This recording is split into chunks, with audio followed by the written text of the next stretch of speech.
Hello, my name is Sister Virginia Searing. I am a Sister of Charity of New York, and I entered the community on September 8th, 1960. It is a pleasure for me to begin to tell the stories of our pioneer sisters. We will begin with Sister Magdalen Shirley.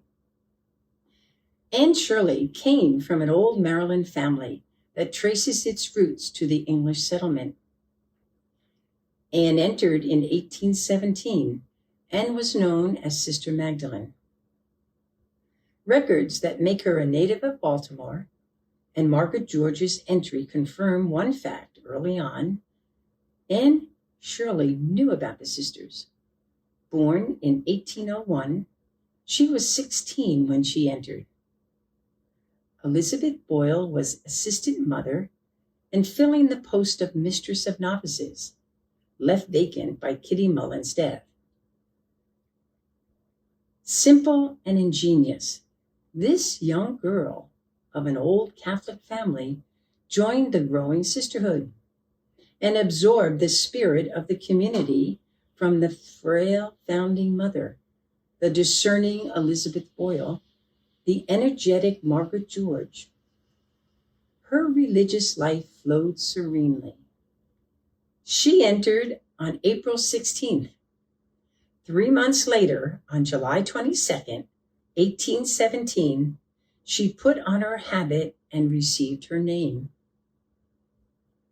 Her petition for vows was accepted at the October 1819 council, and she pronounced them on Christmas Day.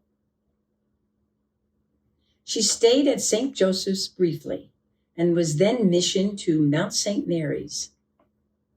According to the council minutes for July 12, 1815, Mother proposed an establishment at Mount St. Mary's. All agreed. Sandwiched between the Philadelphia and the New York missions, nearby Mount St. Mary's attracted little attention, but the duties undertaken by 3 sisters, one in charge of linen and clothing, the other of expenses, and the third overseeing the entire economy, particularly the infirmary, lifted tremendous weight from Sulpician shoulders. From the Mount, she was sent in 1826 to the Baltimore Infirmary. A year later, she was back at Mount St. Mary's, where she stayed for the next 4 or 5 years. The vow list of 1833 puts her at Emmitsburg. In February 1838, she was made sister servant at Pottsville. This was probably St. Anne's, one of the 2 small parishes in the Pennsylvania mining district. When Bishop Kendrick had visited his Philadelphia diocese in 1830, he found almost 100 poor Catholic families around Pottsville and not one priest. The Sisters of Charity opened a mission there in 1832 or 33. She was still in Pottsville in early 1839. But the April 6 minutes decreed that Sister Magdalen to go to Sister Susan in Brooklyn. 3 days later, an entry reads, Sister Magdalen to replace Sister Dionysia in Prince Street. This is the first reference in the Emmitsburg minutes of the location of the New York orphanage. But Magdalen went to Brooklyn, and 1841 still found her there. In 1842, she was back at St. Joseph's. She remained at home until 1845. On the 1846 vow petition, received in February of that year, she is listed under the New York orphanage. This 1846 list is the last to include the New York City missions. She had completed over 20 years of religious service in the Maryland area. What caused her to elect New York? Her sister servant, Elizabeth Boyle, had been her mistress, Was it soul stirring to work under this ideal sister of charity?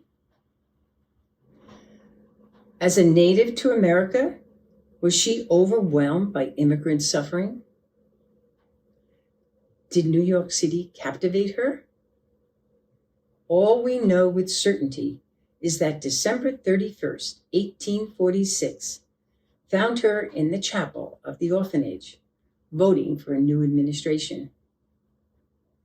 She remained at her post in the orphanage for the next 4 years. In 1851, with 3 other core members of the staff, she went with Sister Elizabeth to the New Boys Orphanage on 51st Street. Recalling her time at Emmitsburg, where an elegant academy flourished, she must have relished the well-planned accommodations, spacious enough for the comfortable development of 400 boys. Over-exact supervision of her tasks, however, left her with a permanent injury. In early 1861, when workmen were blasting surrounding properties, despite ample warning, she had gone to adjust a shutter as an explosion ripped through a window, shattering the glass in her face and piercing her right eye. The stricken workmen took up a collection for the orphanage as compensation. This gesture may have mollified Sister Magdalen. There is no indication of a mission change after the accident, but June 1861 closed a great era with the death of Mother Boyle. No doubt, Sister Magdalen lived and worked simply until April 17, 1867, when the entire community celebrated her Golden Jubilee.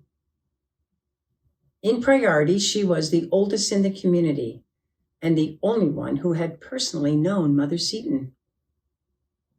An old account says, "This dear sister is the last golden link uniting the heroic band trained by saintly Mother Seton." The Sunday celebration included all the sister servants from the missions, assembled at the Mount on Saturday afternoon. The Reverend Superior, a visiting bishop who said the Sunday Mass, and Sister Magdalen. Speeches by postulants, novices, and professed. And a specially planned sisters' choir concert with piano and harp. Mother Jerome, Monsignor Stars, and Sister Magdalen were flanked by sister servants, sisters responding happily to Monsignor Stars' queries of the early days under Mother Seton. In turn, she entertained her guests with humorous songs and presided at the cutting of the cake. The Mount had its first Golden Jubilee. There is no further word on Sister except the final sentence at the close of the October 1872 council minutes.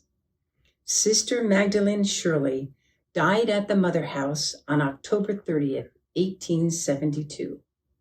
She had been a sister of charity for 55 of her 71 years. Thank you, and I hope you will come back to learn of our other pioneer sisters.